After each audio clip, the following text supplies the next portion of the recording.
Hello YouTube, Knife Critics here.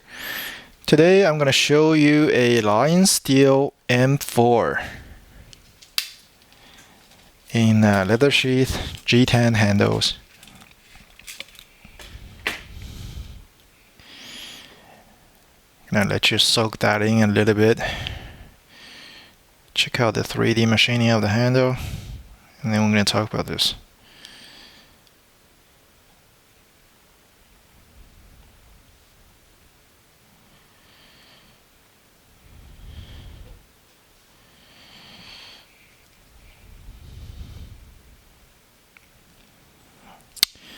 Okay, I start off with the blade. It's just short of 4 inches, so you can actually put your hand there. And why would I do that? Because this is the perfect length for skinning game, right? Or gutting an animal. The blade profile is excellent for both skinning game and gutting animal. This is excellent blade profile and length for this. Probably better than even the Spyderco Proficient, just because Proficient is a little bit too long. That one's exactly 4 inches. This is like more like a 3 3/4, something like that. And Proficient has too much of an acute tip, if you want to look at that review that I've done, where this is a perfect draw point, and the tip is not as or angled towards the gut, where you might puncture a hole in the internals. And it also helps that you can put your finger there, and which really helps with the issue, alleviate the risk of actually puncturing any guts or intestines. So, like I said, excellent length for hunting. It is very compact, less than 4 inches, 3 3/4. But the M390 steel, it's a very dense steel, so it feels actually pretty substantial. I wouldn't say too heavy, but substantial for this size of a knife. And the G10 handle itself, G10 is a fairly dense polymer as well. So G10 is heavy as well. So both of them combined make for a rather substantial knife. But it still has excellent balance. So because it's G10, it's balanced a little bit at the back. So it's a little bit handle heavy. Or if you went with one of those wood choices, Cocobolo or mahogany, I think. What else do they have? Birch, maybe. Anyway, if you went with the wood option, it would be the balancing point would be more towards like the first finger point. But no matter, I prefer G10 just because it's impervious to weather, water, and a whole slew of substances that you might encounter when using a knife. So G10 is a very, very safe bet. So the only thing I don't like about the knife, as you can see, I don't know if you can see here, is the spine.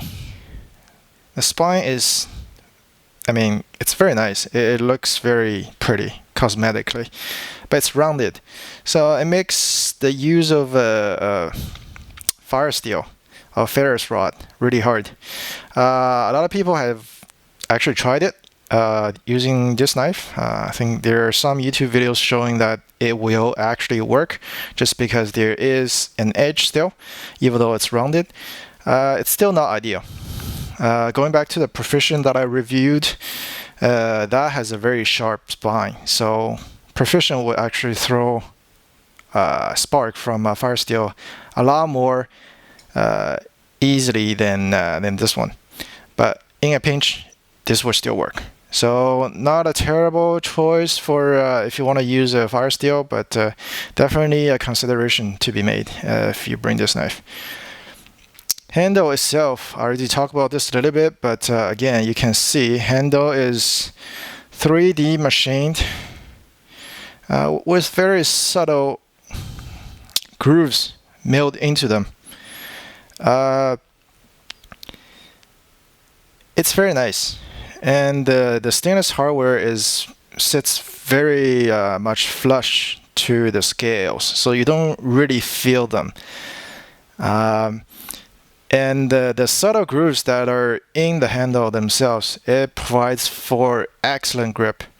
It's a very good balance of excellent grip and not actually feeling too aggressive with the scales, because some of the knives, they can have scales that are too aggressive.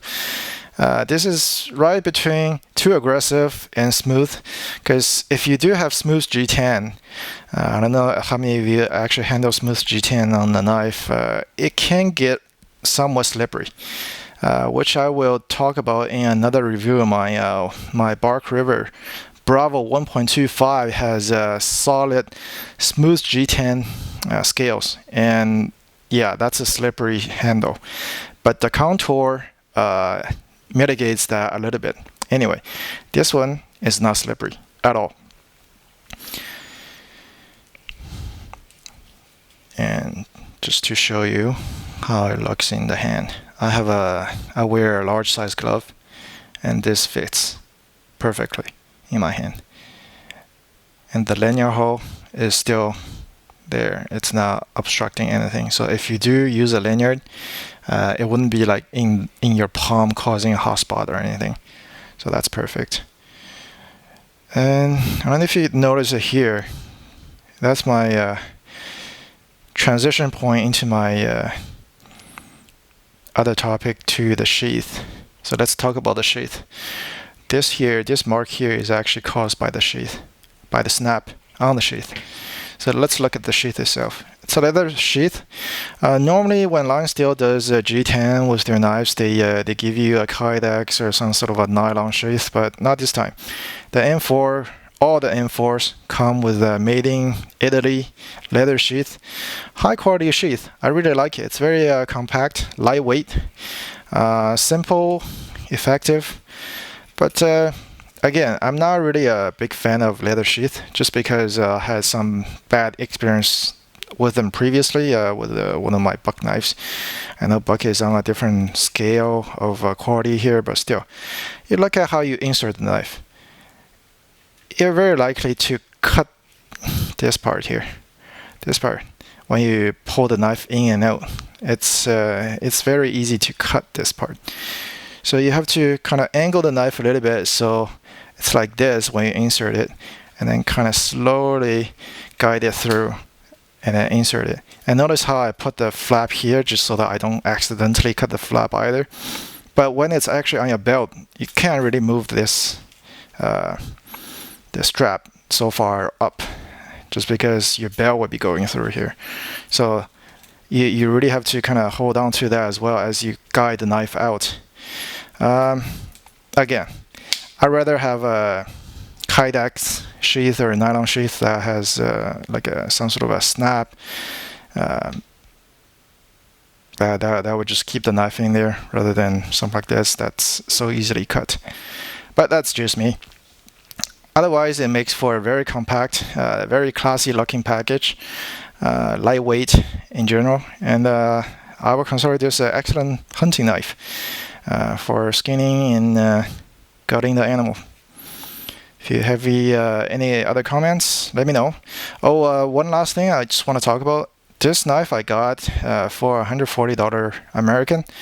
And for this price, with this kind of material, M390 steel and G10, plus a nice leather sheath like that, I think it's a fantastic deal. So if you can get it at that price, I will highly recommend that you do get it if you are in need of a good hunting knife. That's it. That's all. Until next time.